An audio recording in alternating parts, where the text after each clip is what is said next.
நம்ம லைஃப்ல கடல் அலை மாதிரி அடுத்தடுத்து மேல மேல மீண்டும் மீண்டும் ஏதாவது ஒரு பிரச்சனை, நிறைய சேலஞ்சஸ், நிறைய ஹார்ட்ஷிப்ஸ் ஃபேஸ் பண்ணிட்டே இருப்போம் இல்லையா? கஷ்டம் மேல கஷ்டம் நமக்கு வந்துகிட்டே இருக்கும். ஆனா அந்த கடல் அலைக்கே சவால் கொடுத்த ஒரு சூப்பர் இன்ஸ்பைரிங் ஸ்டோரியோட தான் இந்த வீடியோ நம்ம ஸ்டார்ட் பண்ண போறோம். பெத்தானி ஹாமில்டன் அப்படிங்கிற ஒரு 11 வயசு சின்ன பொண்ணு கடல்ல சர்ஃபிங் பண்றப்போ ஒரு மிகப்பெரிய ஒரு சாம்பியனா இருந்தாங்க. இந்த கடல்ல ஒரு பேடு மாதிரி வச்சு இப்படி இப்படி போவாங்க இல்லையா, அதுதான் சர்ஃபிங். இந்த மாதிரி சம பெரிய ஒரு சாம்பியனா அவங்க இருக்கிறப்போ அக்டோபர் 31, 2003 அன்னைக்கு இதே மாதிரி யூஸ்வலா அவங்க கடலுக்கு போறப்போ 14 அடி ஷார்க்கு, அதுவும் ஒரு டைகர் ஷார்க்கு, ஒரு 11 வயசு குழந்தை என்ன ஹைட்டா இருக்கும், அவங்களுடைய லெஃப்ட் கைய கடிச்சு இழுத்து பிச்சு போட்டுருச்சு. She just lost her arm. அவங்க கடல்ல இருந்து ஹாஸ்பிட்டல் போறதுக்குள்ளேயே அவங்களோட பாடியில இருக்கக்கூடிய 60% ஆஃப் த பிளட் போயிடுச்சு. எல்லாருமே அவ்வளவுதான், காலி போல, இதுக்கப்புறம்லாம் அவங்க பிழைக்கிறதே கஷ்டம், இதுக்கப்புறம் பிழைச்சு வந்தா கூட சர்ஃபிங்லாம் வாய்ப்பே இல்லை அப்படின்னு தான் எல்லாருமே நினைச்சாங்க. பட் யூ நோ வாட், என்ன ஆச்சு தெரியுமா? ஒரே மாசத்துல, ஜஸ்ட் ஒரு 1 monthல she came back to the same sea. அதே சர்ஃபிங் அதே கடலுக்கு அதே சர்ஃப் போர்டை வச்சு பயங்கரமா பிராக்டிஸ் பண்ணாங்க. It is not easy for her. ஏன்னா சர்ஃபிங் அப்போ அந்த பேலன்ஸ் ரொம்ப ரொம்ப முக்கியம். ஒரு கை இல்லை அப்படிங்கிறப்போ அந்த பேலன்ஸ் கரெக்ட் பண்றதே பயங்கர சேலஞ்சா இருக்கும். பயங்கர பிராக்டிஸ் வேணும். ரொம்ப ரொம்ப ஹார்ட்ஷிப்ஸ் ஃபேஸ் பண்ணியிருப்பாங்க, நிறைய ஃப்ரஸ்ட்ரேஷன்ஸ் ஃபேஸ் பண்ணியிருப்பாங்க. இது எல்லாத்தையும் தாண்டி எந்த அளவுக்கு அவங்க பிராக்டிஸ் பண்ணாங்கன்னா 2005ல NSSA சாம்பியன்ஷிப் அவங்க மீண்டும் வின் பண்ணாங்க. இது பயங்கர ஒரு இன்ஸ்பைரிங் ஸ்டோரி இல்லையா? சோ இந்த பெத்தானி ஹாமில்டன் ஸ்டோரியில இருந்து நம்ம என்ன இன்னைக்கு கத்துக்க போறோம் அப்படின்னு பாத்தீங்கன்னா, நம்ம வாழ்க்கையில ஜெயிக்கிறதுக்கு ஒரு பெர்ஃபெக்டான கண்டிஷன் அப்படிங்கிறதுக்காக நம்ம வெயிட் பண்ணவே கூடாது.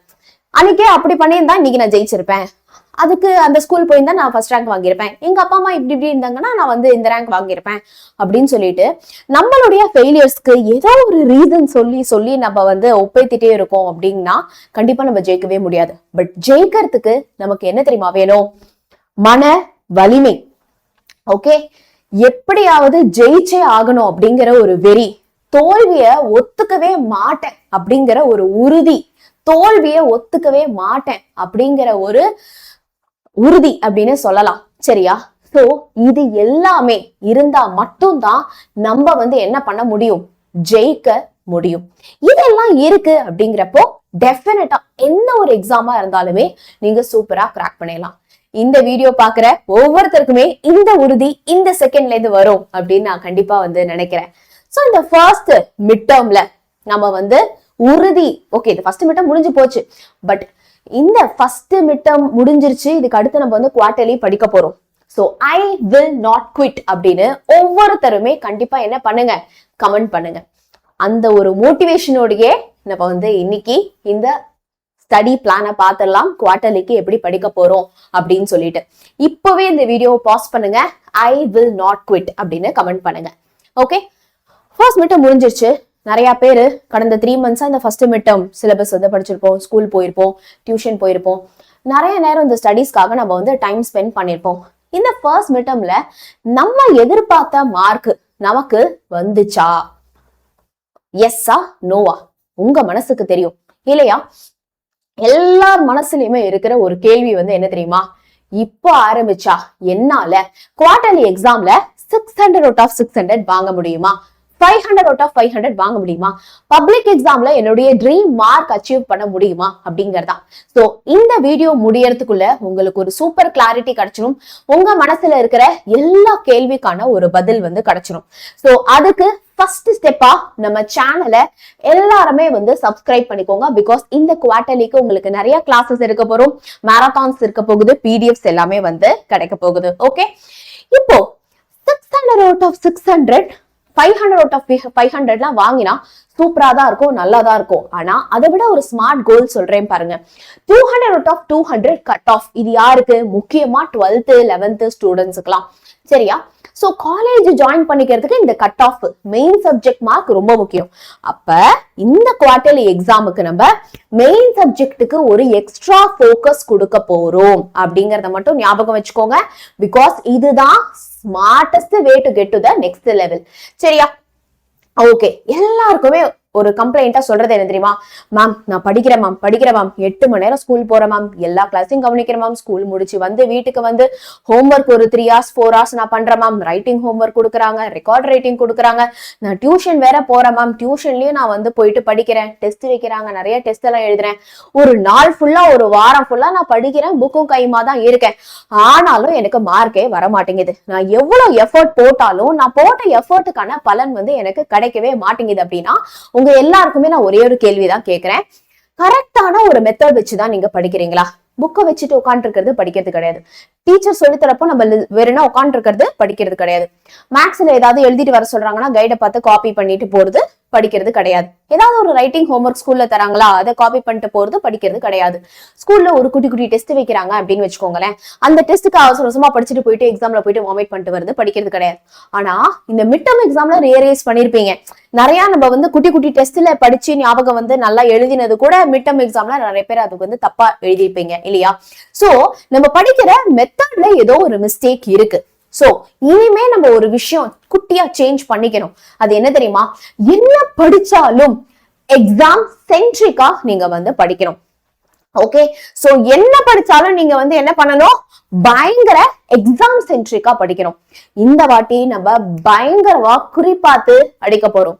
இந்த வாட்டி குவார்டர்லி எக்ஸாம் நம்மளுடைய டார்கெட்.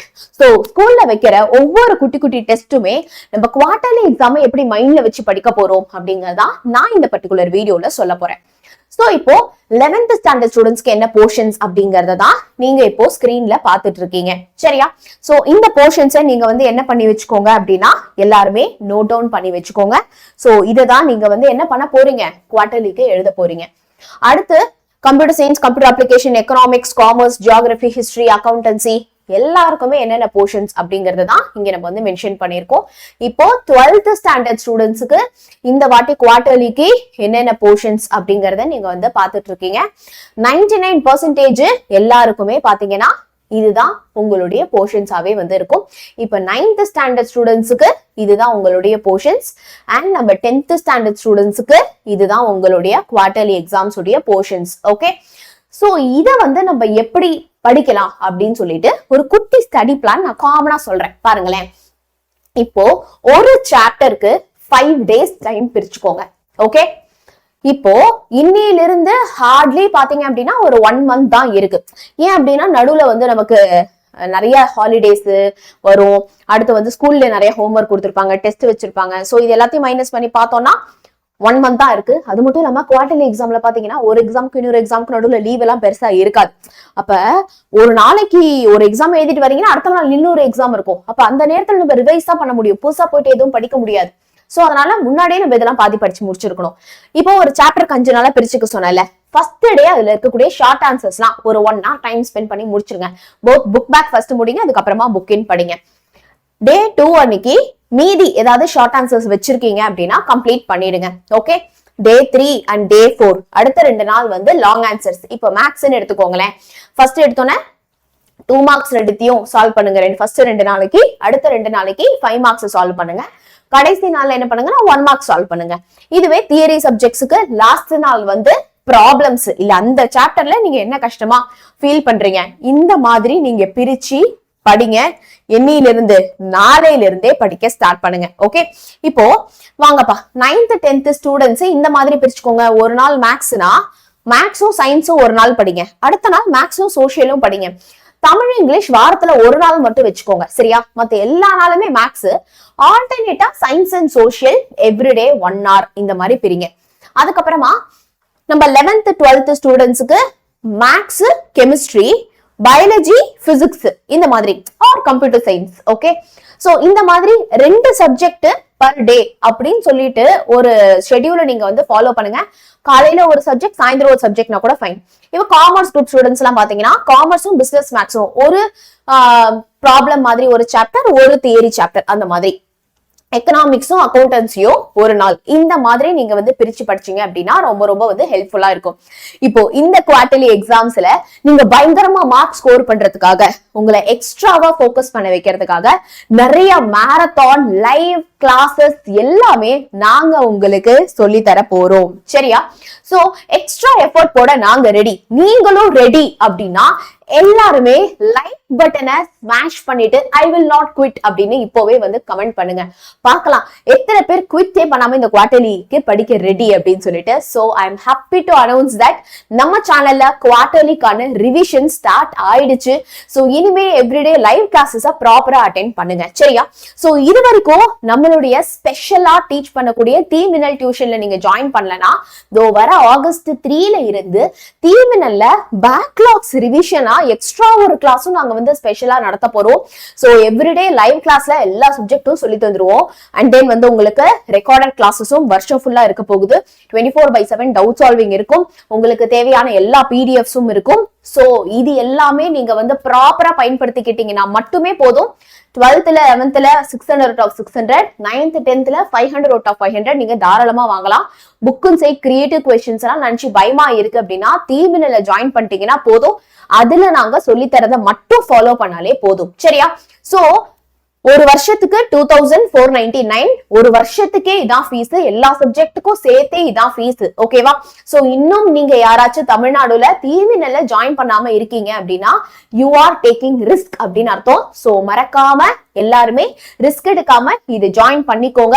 லைவ் கிளாஸ் வர முடியாட்டியும் பரவாயில்ல, கையில ரெக்கார்டிங் இருக்கு. எப்பெல்லாம் டெஸ்டோ அழகா அந்த ரெக்கார்டிங் பார்த்து படிச்சுட்டு நீங்க வந்து எக்ஸாம் ஹாலுக்குள்ள போகலாம். ஓகே? சோ குவார்டர்லில எல்லாருமே சூப்பரான ஒரு கம்பேக் கொடுக்க ரெடி அப்படின்னா கண்டிப்பா கமெண்ட்ஸ்ல சொல்லுங்க. அடுத்த வீடியோல நம்ம மீட் பண்ணுவோம். All the best.